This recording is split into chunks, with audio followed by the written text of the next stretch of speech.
beekumsa qaban irratti hundaa'ee namoota gosa afurtu jiru. Inni tokkoffaan nama hin beekne, akka hin beekne kan hin beekne. Kana jechuun wallaalummaa isaa ofirratti wallaala. Inni lammaffaan nama hin beekne, akka hin beekne immoo kan beeku. Kana jechuun nama waan tokko hin beekne ta'uusaa kan hubatu jechuudha.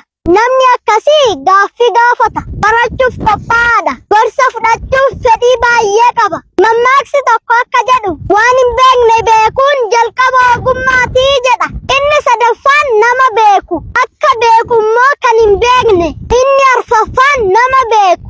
Akka beeku immoo kan beeku. Kana jechuun nama ogummaa fi beekumsa nama biraa hubatee irraa baratudha. Ati jara kana arfan keessaa isa kami of sakatta'i. Viidiyoo kana immoo amma dandeesse koppiliing sheer godhi. Gaafa qabdu barbaadamtee michuu taata. Gaafa dhabdee zarii malee budaa taata. Gaafa qabdu hin quufamtu kichuu taata. Gaafa dhabdu utuu fuudhiin hattuu taata.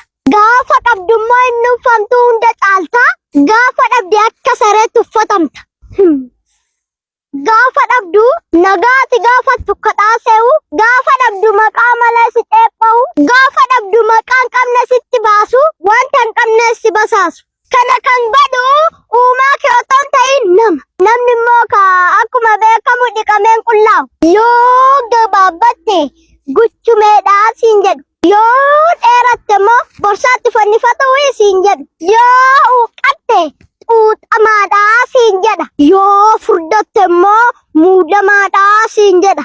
Ay namni moo partituun barbaadda viidiyoo kana sheer godhi.